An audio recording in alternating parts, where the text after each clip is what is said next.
Assalamualaikum warahmatullahi wabarakatuh. Nama saya Rohmi Jana, NIM saya 19051054. Di sini saya akan menjawab soal UAS hukum asuransi kelas 6D.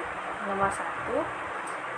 Perbedaan asuransi lama dan asuransi baru yaitu asuransi lama yaitu usaha konsultasi aktuaria dikategorikan sebagai bidang usaha perasuransian yang izinnya diberikan oleh menteri. Yang B, bentuk badan hukumnya terdiri atas perusahaan perseroan, koperasi usaha bersama. Yang C, ada perusahaan asuransi yang didirikan warga negara Indonesia atau badan hukum Indonesia, tidak diatur kepemilikannya. Yang D, tidak ada kejelasan mengenai aturan pencabutan izin usaha perusahaan asuransi dan reasuransi. Yang E, perusahaan asuransi yang didirikan warga negara Indonesia atau badan hukum Indonesia, tidak diatur kepemilikannya. Dalam perusahaan patungan, status perusahaan asing sebagai induk perusahaan tidak diatur. Yang F, belum menjelaskan undang-undang tentang asuransi syariah.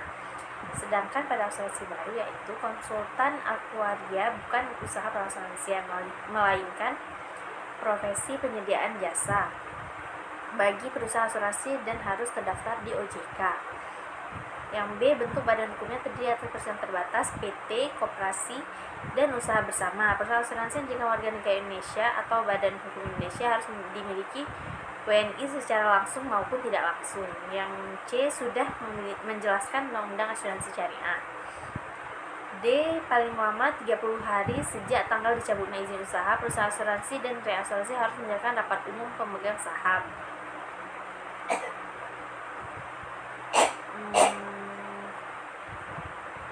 Yang E, undang-undang asuransi syariah meliputi penjelasan prinsip usaha, asuransi umum, jiwa atau reasuransi.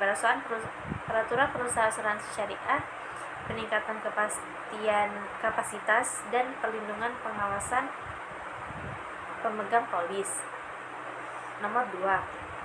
Syarat perjanjian asuransi yaitu berdasarkan pasal 1320 KUH Perdata terdiri dari 4, yaitu kesepakatan para pihak, kewenangan berbuat, objek tertentu, dan kausa yang halal. Sedangkan perjanjian asuransi diatur dalam pasal 251 KUHD sebagai kewajiban pemberitahuan.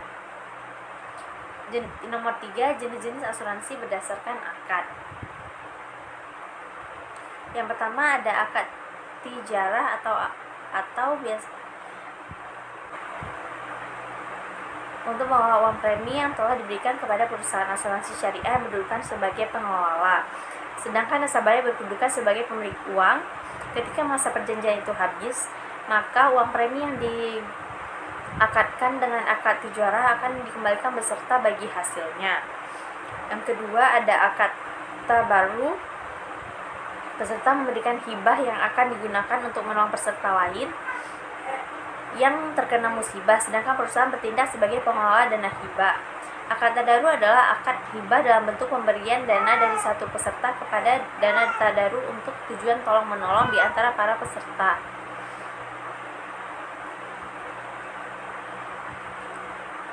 Yang ketiga ada akad wakalah bil ujrah.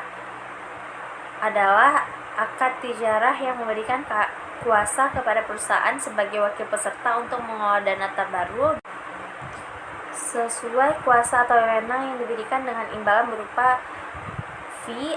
Peraturan Menteri Keuangan Nomor 18/PMK-010/2010 tentang penerapan prinsip dasar penyelenggaraan usaha asuransi dan usaha reasuransi dengan prinsip syariah. Yang D ada akad mudarabah. Adalah akad tijarah yang memberikan kuasa kepada perusahaan sebagai mudarib untuk mengelola investasi dana baru atau dana investasi peserta sesuai dengan kuasa atau wewenang yang diberi dengan imbalan berupa bagi hasil nasabah yang besarnya telah disepakati sebelumnya. Yang E ada akad mudarabah mustarakah.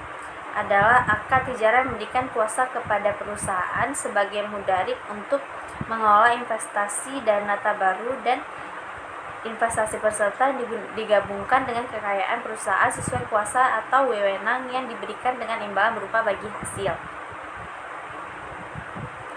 Contohnya itu ada asuransi Allianz Syariah, asuransi BNI Syariah, dan asuransi Prudental Syariah.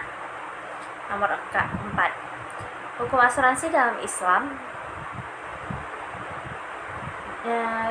adalah haram jika mengandung unsur riba, judi, gharar, dan lain sebagainya. Terlebih jika asuransi dijadikan sebuah jaminan perlindungan sehingga menghilangkan rasa tawakal dan berserah diri pada Allah. Namun asuransi diperbolehkan tanpa adanya unsur komersil, meskipun tidak tertulis secara eksplisit dalam Al-Quran. Namun terdapat 3 dasar hukum asuransi dalam Islam yang terdapat pada Al-Quran dan hadis, yaitu ada pada surah Al-Maidah ayat 2, surah An-Nisa ayat 9, hadis riwayat Muslim dan Abu Hurairah. Dari ketiga dasar hukum tersebut dapat disimpulkan bahwa hukum asuransi dalam Islam ada diperbolehkan asalkan bertujuan untuk tolong-menolong dan tidak mengandung unsur ribawi yang dilarang. Asuransi pun dihalalkan dalam Islam sesuai fatwa MUI dan Al-Quran asalkan memenuhi kriteria sebagai berikut: berlandaskan pada prinsip syariah, tidak boleh mengandung perjudian, tidak mengandung ketidakpastian, bebas riba, barang yang terkandung harus bebas maksiat,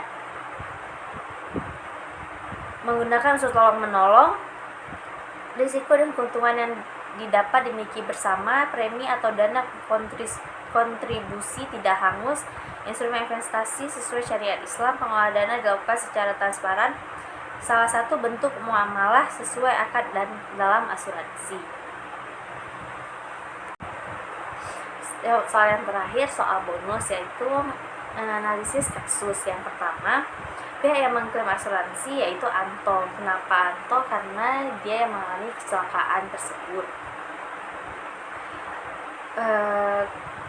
Untuk soal nomor 2, klaim asuransinya PT Dharma Setia memperoleh asuransi 60 juta, PT Sejahtera 56.250.000, sedangkan PT Maju Mundur 37.500.000 dan PT Oto Bursa 37.500.000. Soal nomor 3-nya, kedudukan Anto dalam kasus ini adalah sebagai pihak ketiga, di mana asuransi mobil pihak ketiga lebih sering dikenal sebagai tanggung jawab hukum terhadap pihak ketiga. Contoh pihak ketiga adalah pihak lain yang mengalami kerugian seperti si Anto tadi. Tanggung jawab ini bukan untuk mengganti kerugian yang berada di luar objek pertanggungan asuransi mobil yang kita memiliki manfaat tambahan.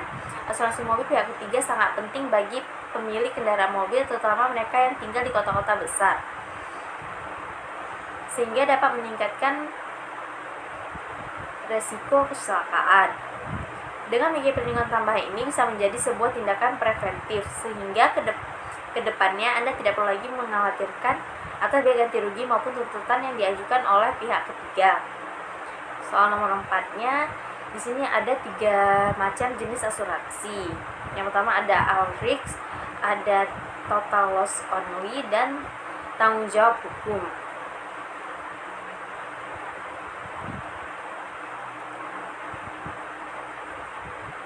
Sekian dari saya, lebih dan kurang mohon maaf.